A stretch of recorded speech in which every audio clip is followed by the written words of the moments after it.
सर्व पत्रकार बंधू आणि बहिणींचं शिवालयात स्वागत. आज गुढीपाडवा आहे. गुढीपाडव्याच्या आपल्या सगळ्यांना शुभेच्छा. आणि आजच्या शुभ मुहूर्तावर आपण पाहिलं असेल की शिवालयामध्ये संयुक्त पत्रकार परिषद महाविकास आघाडी असा ओळख लागून त्याखाली महाविकास आघाडीचे सगळे प्रमुख नेते उपस्थित आहेत. माननीय शिवसेना पक्षप्रमुख उद्धवजी ठाकरे, आदरणीय शरदचंद्र पवार साहेब, काँग्रेस पक्षाचे प्रदेशाध्यक्ष नानासाहेब पटोले, पृथ्वीराजजी चव्हाण, बाळासाहेब थोरात, राष्ट्रवादी काँग्रेसचे प्रदेशाध्यक्ष जयंतराव पाटील, शेका पक्षाचे शेतकरी कामगार पक्षाचे भाई जयंतराव पाटील, समाजवादी पार्टीचे आमदार रहीम शेख, आम आदमी पक्षाचे धनंजय शिंदे, मार्क्सवादी कम्युनिस्ट पार्टीचे कॉम्रेड उदय नारकर, समाजवादी गणराज्य पार्टी आमदार कपिल पाटील, भारतीय कम्युनिस्ट पक्ष पार्टी कॉम्रेड सुभाष लांडे यांच्यासह अनेक प्रमुख नेते अनेक पक्षाचे उपस्थित आहेत. आणि आपण पाहत असाल वातावरण जे आपण पाहताय आजच्या दिवशी गुढीपाडव्याच्या दिवशी ते आनंद अत्यंत प्रसन्न आणि आनंददायक आहे. नाना पटोले मान हलवतात आमचे. सगळे काँग्रेसचे प्रमुख नेत्यांच्या चेहऱ्यावर हास्य आमचे सहकारी पवार साहेब सुद्धा अत्यंत प्रसन्न मुद्रेने आपल्याकडे पाहतात. मी सर्वप्रथम शिवालयामध्ये ही पत्रकार परिषद घेण्यास सगळ्यांनी मान्यता दिली त्याबद्दल मी आपल्या सगळ्यांचा आभारी आहे. आणि आपण या वास्तूमध्ये प्रथम येत आहे म्हणून मी शिवसेनेतर्फे जो महाविकास आघाडीचा एक महत्वाचा घटक आहे मी फक्त आपलं स्वागत करण्यासाठी मिलिंद नार्वेकर आपल्याला विनंती करतो, पार्टी सचिव, आणि माननीय उद्धव साहेबांना मी विनंती करतो माननीय पवार साहेबांना आपण त्यांचं स्वागत करावं. यांच्याकडे आपण आलो ना म्हणून उठू नका.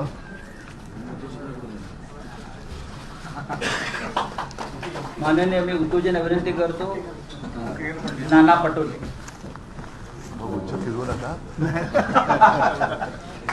आणि मी पक्ष सचिव मिलिंद नार्वेकरांना विनंती करतो की मंचावरील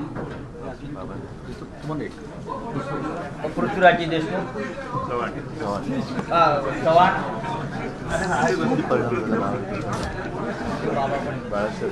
बाळासाहेब थोरात, रहीम शेख,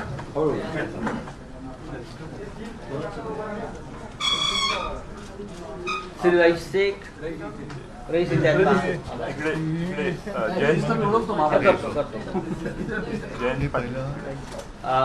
शेका पक्षाचे कॉम्रेड जयंत पाटील, आपचे धनंजय शिंदे,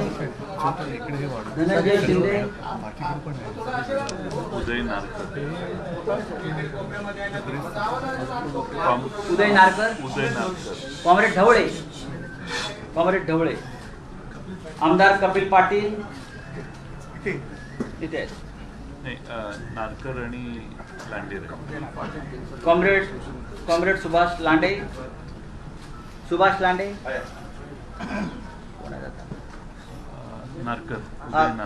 उदय नारकर, उदय नारकर. शिवालयामध्ये आपला सगळ्यांचं स्वागत आहे. या वास्तूमधून जे निर्णय घेतले जातात ते महाराष्ट्राच्या आणि देशाच्या हिताचेच असतात आणि या वास्तूतून कायम यश मिळत असतं आमचा अनुभव आहे. आपण सगळे इथे आला पण आता ज्यासाठी आपण सगळे जमलेला त्या विषयाबाबत प्रास्ताविक करण्याची जबाबदारी मी माननीय जयंतराव पाटील यांच्याकडे सोडतो. व्यासपीठावरील महाविकास आघाडीचे आणि इंडिया आघाडीचे सर्व मान्यवर नेते आणि पत्रकार मित्र, आपल्या सर्वांना गुढीपाडव्याच्या शुभेच्छा.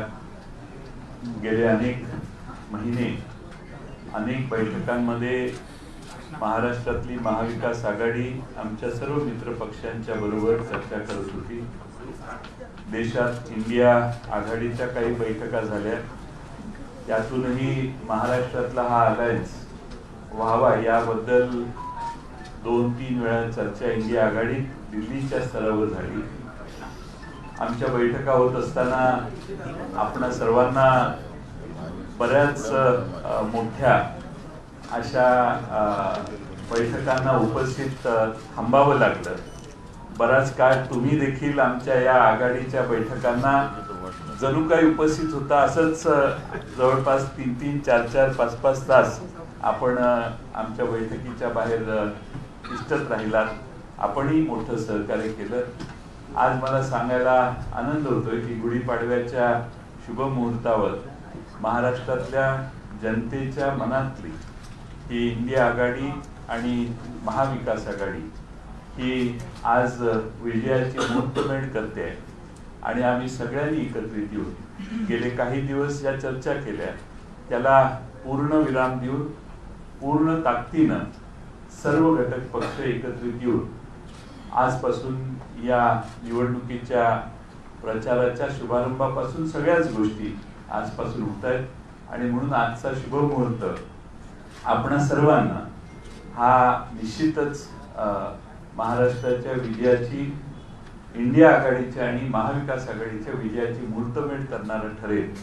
आणि ती विजयाची गुढी आजपासून उभा करून महाराष्ट्रातले अन्याय, महाराष्ट्रातली महागाई, महाराष्ट्रातल्या महिलांच्यावरचा अन्याय, महाराष्ट्रातली बेकारी, तरुणांच्या माथी जी गेली 10 वर्ष आम्ही बघतोय, या सगळ्यातनं महाराष्ट्रातल्या जनतेला बाहेर काढण्यासाठी महाविकास आघाडी कटिबद्ध आहे. आणि त्यासाठी आपल्या सर्वांच्या पुढं आम्ही सगळे आज महाविकास आघाडीचा अलायन्स जाहीर करण्यासाठी इथं आलोय. मी आपल्या सर्वांचं स्वागत करतो. आम्ही अनेक पक्षांना बरोबर घेण्याचा प्रयत्न केला. काही ठिकाणी यश आलं, काही ठिकाणी नाही यश आलं. पण या सगळ्या गोष्टी मागे टाकून आता आम्ही जे एकत्रित आलो त्यामध्ये आमच्या शिवसेना पक्ष आहे, राष्ट्रवादी काँग्रेस, शरदचंद्र पवार पक्ष आहे, काँग्रेस पक्ष आहे, शेतकरी कामगार पक्ष आहे, समाजवादी पक्ष आहे, समाजवादी पार्टी आहे, आम आदमी पक्ष आहे, मार्क्सवादी कम्युनिस्ट पक्ष आहे, समाजवादी गणराज्य पार्टी आहे, भारतीय कम्युनिस्ट पार्टी आहे. आणि या व्यतिरिक्त अनेक संघटना आहेत की ज्या रिपब्लिकन विचाराच्या आहेत, आंबेडकरी विचाराच्या आहेत. अशा अनेक संघटना आमच्या या महाविकास आघाडीच्या जुळलेल्या आहेत. या सगळ्यांच्या वतीनं आज सादर बादल चर्चा करून जे निर्णय झाले ते आपल्या समोर आपण या ठिकाणी मांडतोय. पुन्हा एकदा आपल्या सर्वांचे या ठिकाणी स्वागत करतो. आणि मला खात्री आहे या येणाऱ्या निवडणुका 5 फेजेसमध्ये महाराष्ट्रात आहेत. त्या 5ही फेजमध्ये आपल्या सगळ्यांचं सहकार्य आम्हाला याच पद्धतीने लाभेल आणि आमचे विचार महाराष्ट्रातल्या जनतेपर्यंत पोहोचवण्याचं काम हे देखील आपण प्रभावीपणाने कराल असा विश्वास बाळगतो आणि माझे 2 शब्द पूर्ण करतो. यादी एकूण मग प्रश्न चालू द्या. यादी करा, यादी वाचा आणि प्रश्नोत्तर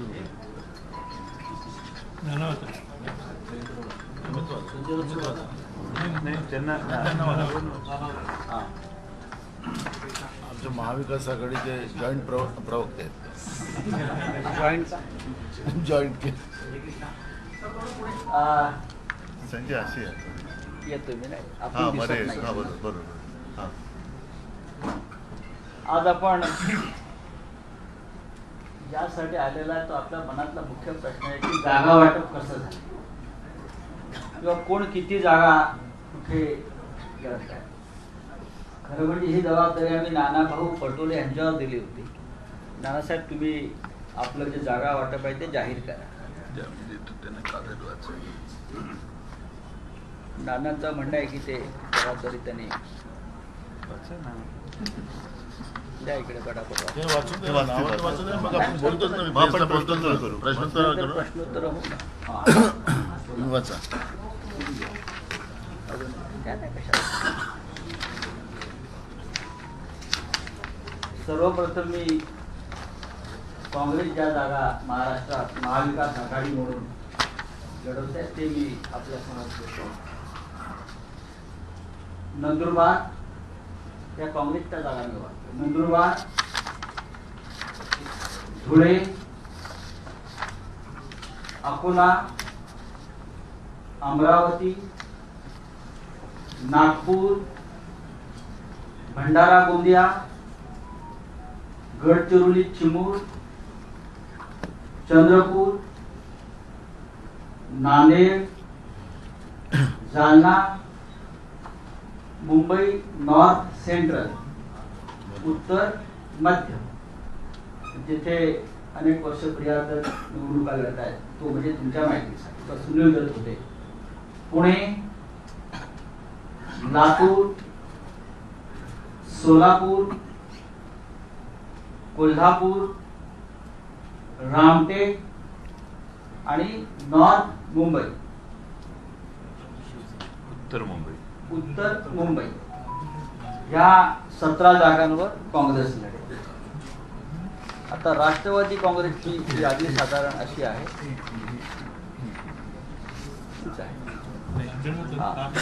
राष्ट्रवादी काँग्रेसची यादी आहे. बारामती बाबत चर्चा झाली नाही म्हणून बारामती, शिरूर, सातारा, भिवंडी, दिंडोरी, माढा, रावे, वर्धा, अहमदनगर दक्षिण आणि बीड या 10 जागा राष्ट्रवादी काँग्रेस शरदचंद्र पवार लढते.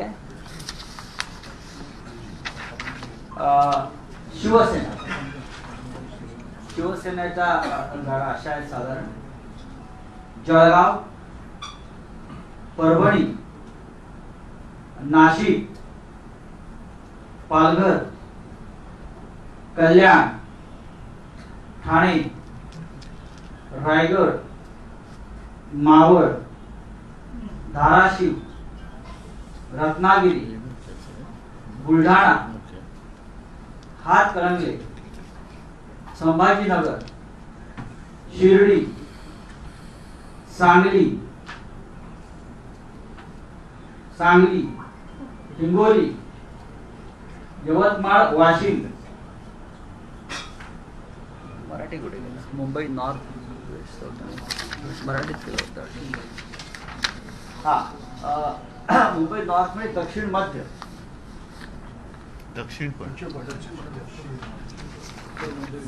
मुंबई नॉर्थ वेस्ट उत्तर पश्चिम.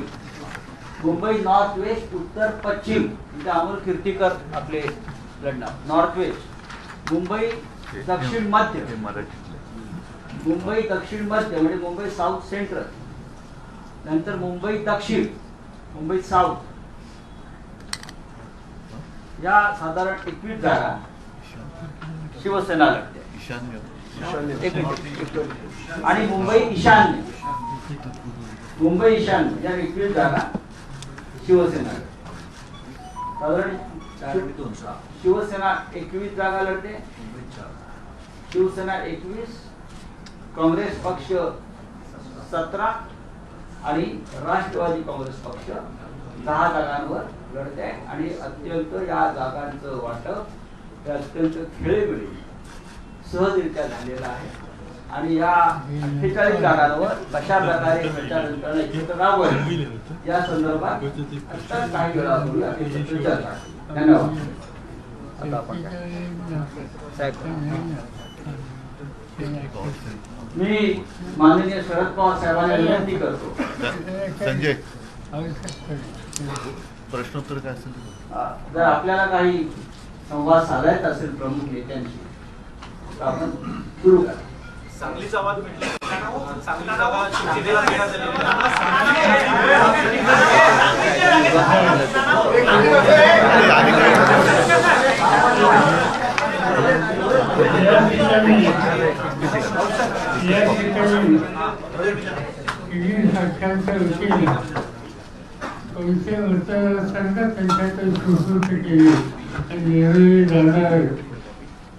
वाचन तुमच्या केले. 48 जागा आहेत त्यापैकी एकाही जागेवर आता मतभेद किंवा मतभिन्नता नाही.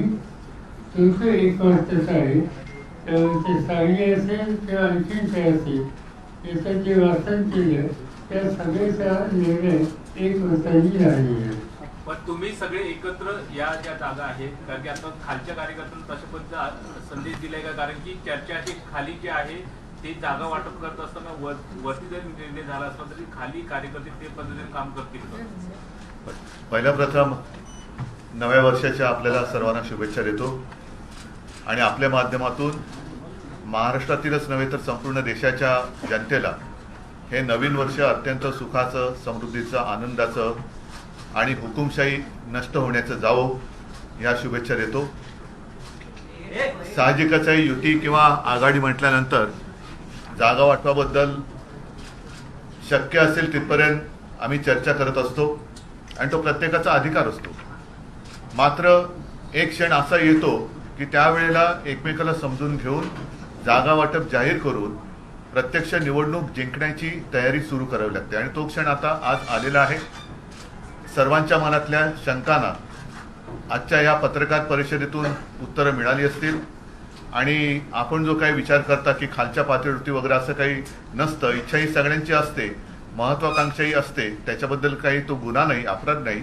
मात्र परत सांगतो की जिंकण्याचं एक मोठं उद्दिष्ट डोळ्यासमोर ठेवल्यानंतर एका क्षणानंतर या सगळ्या महत्वाकांक्षांना आणि इच्छेला आवर घालून आपण कशासाठी आणि कोणासाठी लढतोय ते डोळ्यासमोर ठेवून लढावं लागतं आणि जिंकावं लागतं. म्हणून आता कोणाच्याही मनात कोणतेही प्रश्न राहिलेले नाहीत.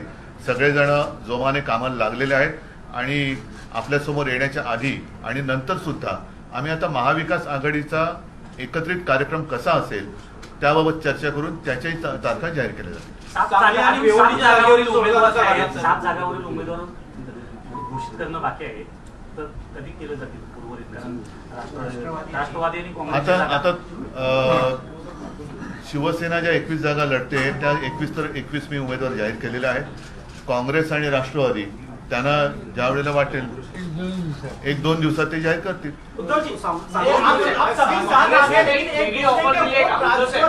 इसके लिए किस तरह का प्रयास किया जाएगा? आप सभी साथ आगे लेकिन जमीन पर एक दूसरे पार्टियों के वोट आपके उम्मीदवार को या यूनाइटेड आघाड़ी को ट्रांसफर हो, इसके लिए क्या प्रयास किए जाएंगे? प्रयास तो लगातार जारी है और मैं मानता हूं कि अभी ज्यादा प्रयास करने की आवश्यकता नहीं है. पूरी जनता ने तय किया है कि इस बार जो मैंने नारा दिया था किसको तड़ीपार करना है तो जनता करके दिखाएगी. जागे बदल्यामध्ये काँग्रेसला काही वेगळी ऑफर देण्यात आली आहे अशी देखील चर्चा आहे. विशाल पाटील जे इच्छुक आहेत त्यांना आम्ही जेवढं ठरलंय तेवढं तुमच्या समोर सांगितलेलं आहे कारण लपून ठेवण्यासारखं काहीच नाहीये.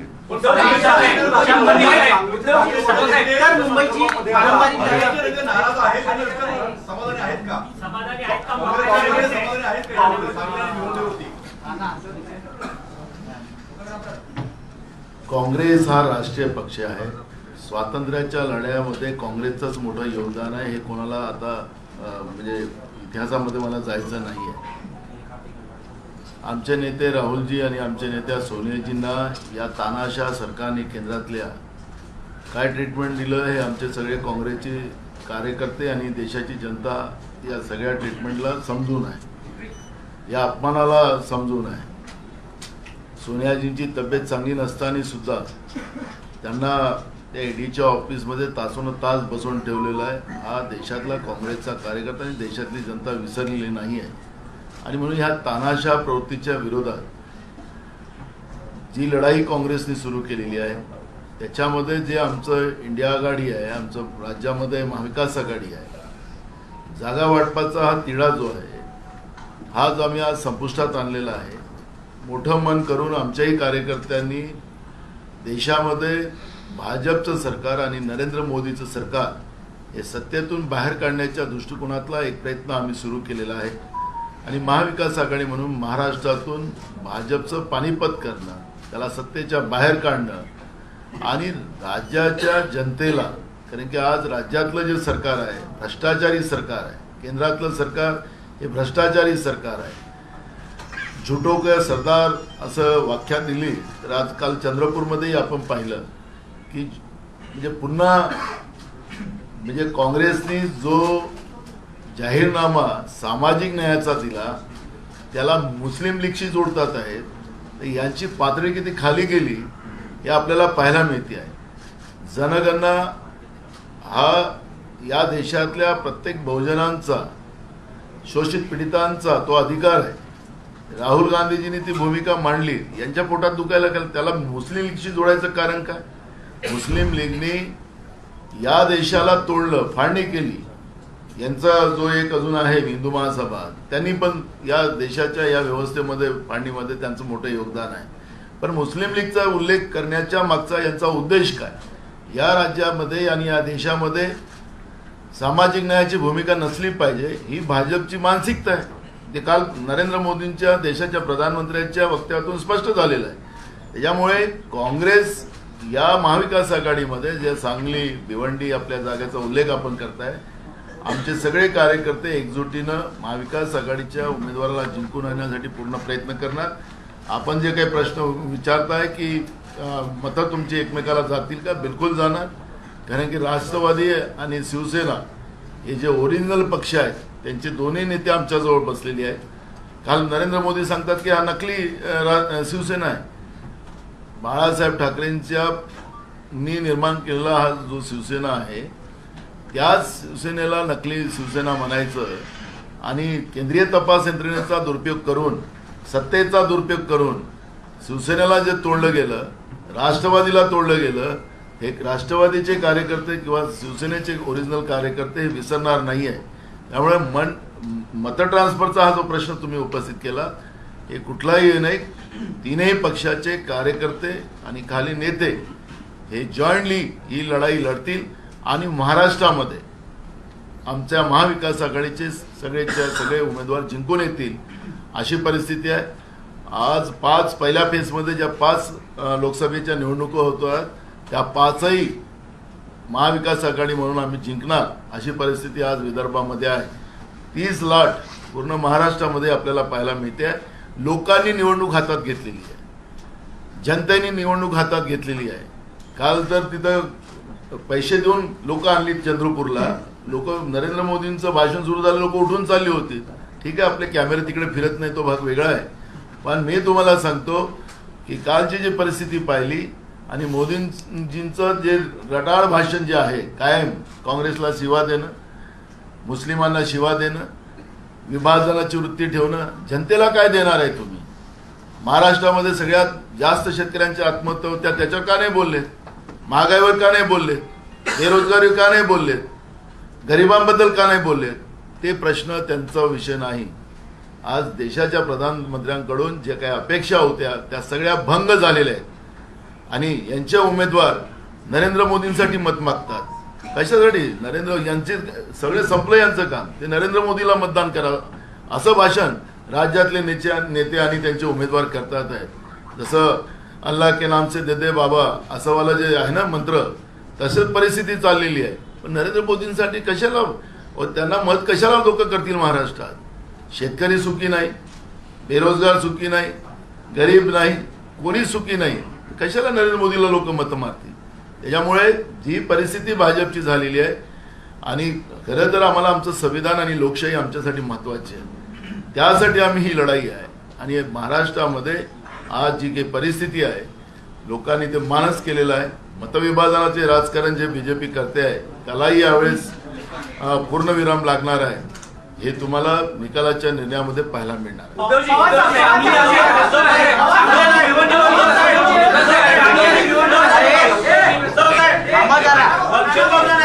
वंचित बहुजन असं आहे सुरुवातीपासून प्रयत्न झाले वंचित बहुजन आघाडीला सोबत घेण्यासाठी, पण जुळलं नाही. तर वंचित बहुजन आघाडी तुमच्या बरोबर नाही याचा किती फटका मतांच्या राजकारणात तुम्हाला बसेल?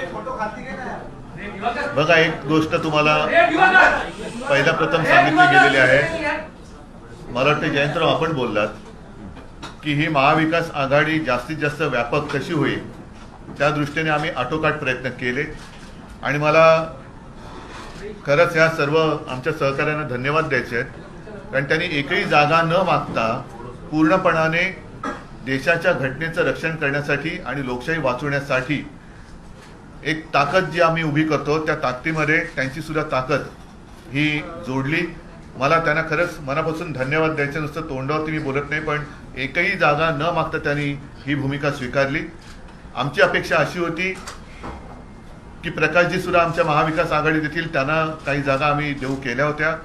दुर्दैवाने ते काही शक्य झालं नाही आणि म्हणूनच मी साधारणतः गेल्या आठवड्यामध्ये आपल्याशी बोलताना ही भूमिका जाहीर केली होती की ते काही जरी बोलले तरी आम्ही त्यांना काही उत्तर देणार नाही, कारण आजही प्रकाशजींबद्दल आमच्या मनामध्ये प्रेम आदर आहे.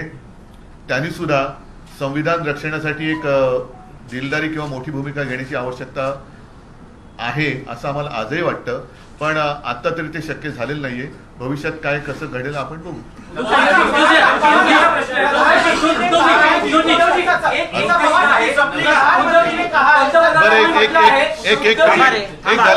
पंतप्रधानांनी म्हटलं आहे की काँग्रेस सोबत उद्धव ठाकरेंची नकली शिवसेना आहे, असली शिवसेना एकनाथ शिंदेची आमच्या सोबत आहे.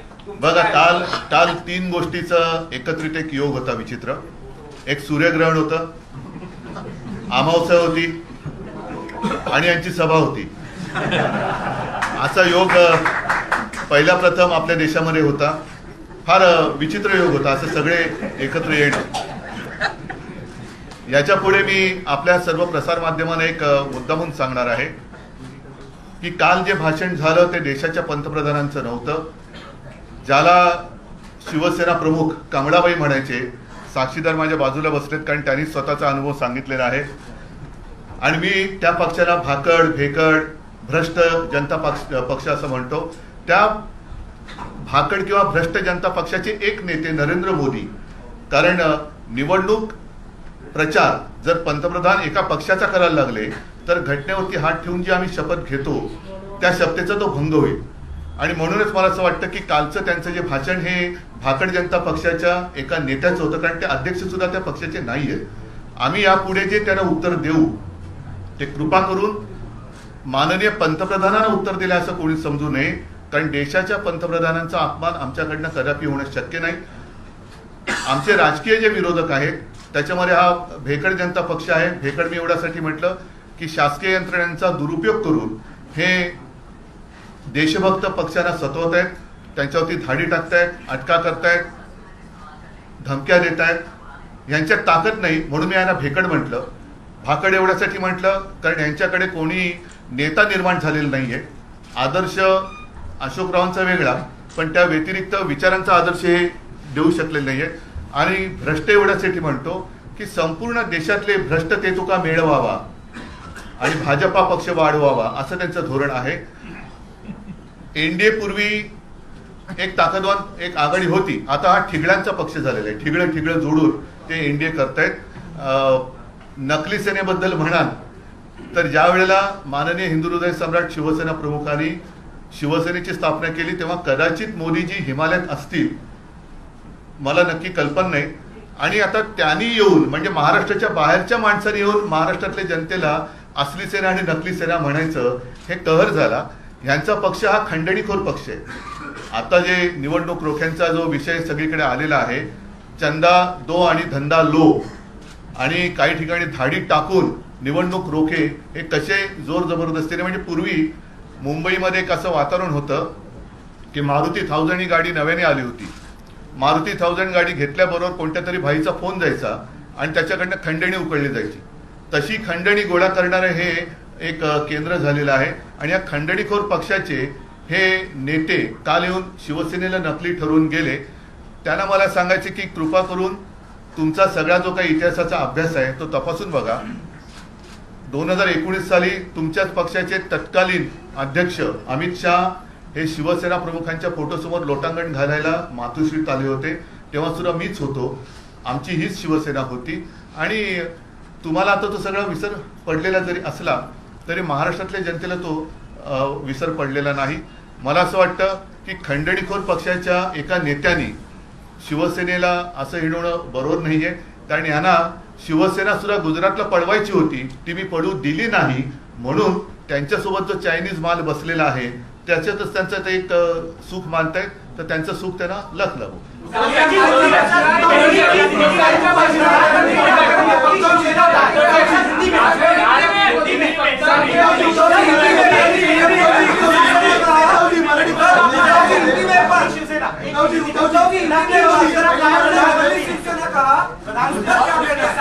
मोदी जी ने आपके पार्टी पर आरोप भी लगाए भ्रष्टाचार के. मैंने सारी बातें जो मराठी में कही शायद मुश्किल होगा हिंदी में ट्रांसलेट करना. लेकिन कल मोदी जी महाराष्ट्र में आए थे और कल का योग जैसे मैंने कहा कि ऐसा योग बहुत सालों के बाद आया. एक तो कल सूर्य ग्रहण था, अमावस भी थी और मोदी जी की सभा भी थी. तो इतना बुरा योग बहुत सालों के बाद शायद देश ने अनुभव किया है. और कल जो उन्होंने भाषण किया वो प्रधानमंत्री का नहीं था, भ्रष्ट जनता पार्टी के एक नेता नरेंद्र मोदी जी का था. मैंने पहले भी कहा है कि चुनाव अब शुरू हुआ है, चुनाव की तैयारी शुरू हुई है. प्रधानमंत्री अगर एक पार्टी का प्रचार करने लगे तो वो अच्छी बात नहीं है. और इसके आगे जब हम उनकी आलोचना करेंगे तो सब लोग ध्यान में रखें कि हम अपने देश के प्रधानमंत्री की आलोचना नहीं करेंगे. हम तो भ्रष्ट जनता पार्टी के एक नेता नरेंद्र मोदी जो है उनकी आलोचना करेंगे. तो कृपा कर ऐसे कभी नहीं मानना कि हमने उनके ऊपर कुछ टिप्पणी की तो प्रधानमंत्री की आलोचना की, ऐसे आप नहीं मानना. अगर वो हमारी आलोचना करेंगे तो हम भी उनकी आलोचना करेंगे. उन्होंने जो बात कही नकली सेना की, मैं तो कहता हूं कि आता खंडणीखोराला हिंदी शब्द काय आहे? रिश्वतखोर नाही. रिश्वतखोर म्हणजे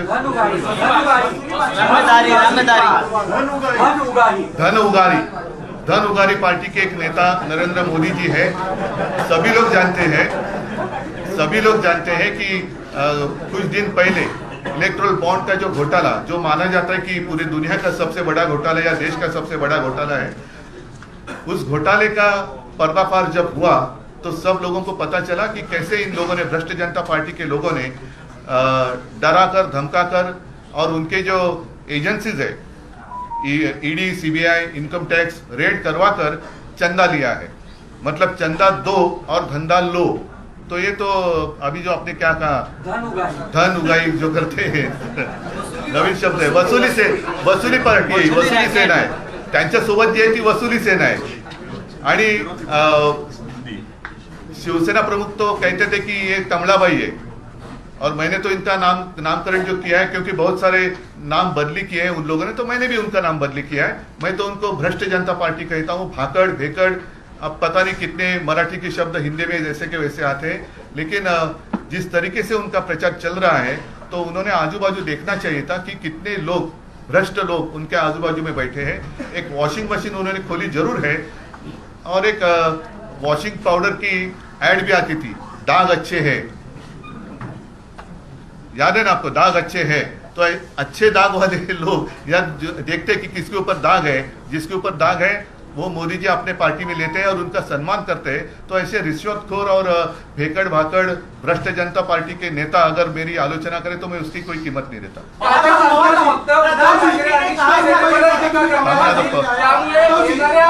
लोकसभा निवडणुकी नरेंद्र मोदी विरुद्ध उद्धव ठाकरे अशी आहे का? कालच्या भाषणात अरे पण त्याला पहिलं पवार साहेबांना विचारा ना. या प्रश्नाचं पवार साहब, आपसे मेरा सवाल है. कल प्रधानमंत्री ने अपने भाषण में कहा है कि विपक्ष का एक ही काम है, सत्ता में आओ, खूब मलाई खाओ. आप उस पर क्या जवाब देना चाहेंगे जिस तरह से आरोप लगातार? नहीं, प्रधानमंत्री ने बिल्कुल कहा. प्रधानमंत्री एक इंस्टीट्यूशन है, इंस्टीट्यूशन की इज्जत हम रखते हैं. मगर मैं 1951 से आज तक देख रहा हूँ, कई प्रधानमंत्री मुझे दिखे दूर से नजदीक से. इस इंस्टीट्यूशन की इतनी बेइज्जत नरेंद्र मोदी ने जो की इससे पहले किसी ने नहीं की। और इसलिए जो लोग बोलते हैं वे इंस्टीट्यूशन की बेइज्जत करके दूसरी बात कहते हैं इज रिस्पॉन्सिबल।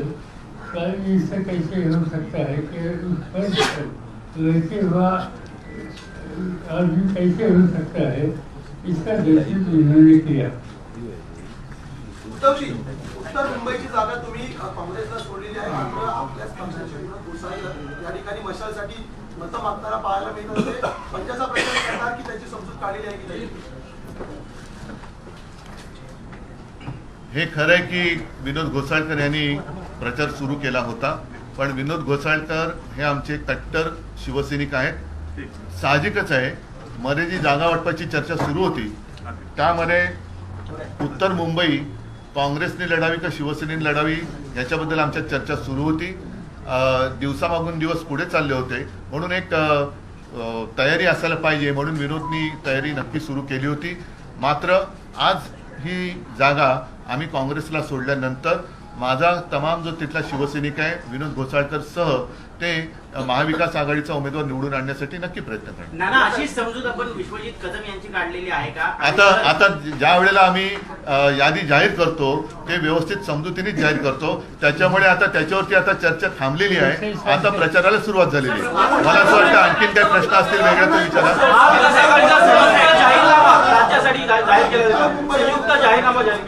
हो, नक्की जाहीर केला जाईल. संपूर्ण देशासाठी काँग्रेसने एक उत्तम जाहीरनामा जाहीर केलेला आहे. साहजिकच आहे, इंडिया आघाडीचं सरकार आल्यानंतर हा जाहीरनामा सत्यामध्ये त्याचं रूपांतर होईल. मात्र राज्यासाठी जर काही आमचे वेगळे जे विषय असतील किंवा आहेत त्याचा आम्ही उल्लेख आमच्या महाविकास आघाडीच्या जाहीरनाम्यात करू. आणि अशी काही आवश्यकता नाही की मोठा जाडजूड आणखीन वेगळा काही वचननामा ज्याला आम्ही म्हणतो ते देण्याची आवश्यकता आहे. पण इंडिया बरोबर म्हणजे देशाच्या वचननाम्याबरोबर आपल्या महाराष्ट्राची सुद्धा जी काही महत्त्वाचे प्रश्न आहेत त्याच्यात आम्ही नक्की जोडू.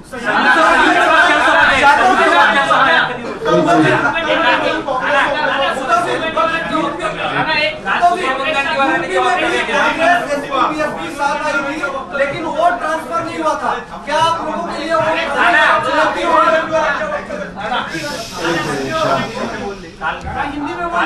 आपने मैनिफेस्टो की बात की, तो जो कांग्रेस ने जो मैनिफेस्टो डिक्लेयर किया वो सर्वसमावेशक है. जैसे उद्धव जी ने कहा कि जो भी राज्य के कोई मुद्दे हो आवश्यकता उसको आवश्यकता के आधार पर हम लोग भी जॉइंटली यहाँ पर एक करेंगे. उसमें आशा वर्कर हो, आंगनवाड़ी वर्कर हो या मध्याह्न भोजन पकाने वाली महिला हो, सबको दुगनी आय उसमें करके देने की बात हुई है. 1 लाख रुपए जो गरीब महिला है उसको हर साल में देने का एक निर्णय हमने किया है. जो देश में इन लोगों ने बेरोजगारी के लिए बेरोजगार का देश बनाया है उसमें 30 लाख जो अभी नौकरियां बाकी है उसको केंद्र सरकार की वो तुरंत भरी जाएगी. और जो बच्चों को नौकरी नहीं मिल रही लेकिन उनको 8,500 रुपया स्टाइपन हर महीने में दिया जाएगा. और उनको उद्योगपति बनाने के लिए उनको 5,000 करोड़ रुपए का एक फंड जमा करके उन लोगों को उनको उद्योगपति में बनाने का एक कोशिश वहाँ पे की जाएंगी. तो जिस तरह से किसानों के हित में जो एमएसपी का कानून, जो सबसे बड़ा इशू था, एमएसपी का कानून बनाने की बात हुई है. जो पीक बीमा योजना है उनके बारे में भी हमने कमिटमेंट किया है.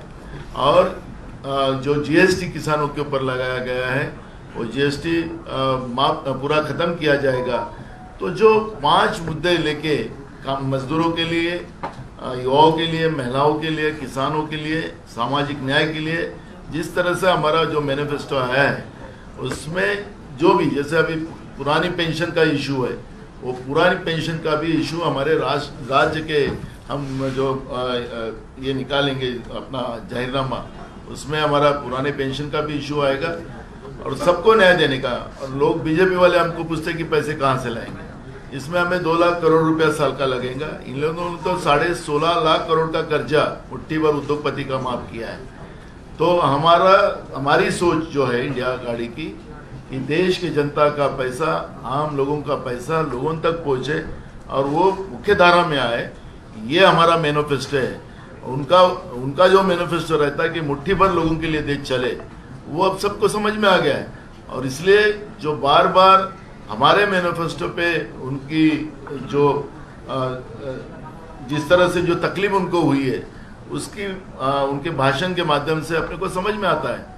हम लोगों की बात कर रहे हैं और वो मुट्ठी भर लोगों की बात कर रहे हैं, ये फर्क हमारा और उनका है।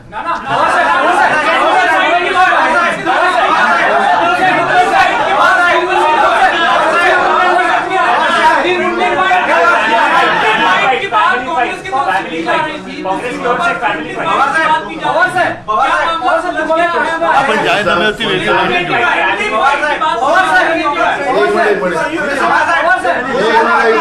अरे ऐका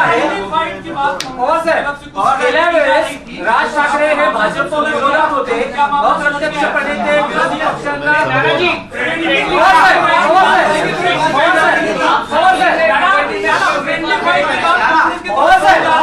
विषय क्लोज हो गया, उसकी चर्चा नहीं है। चला,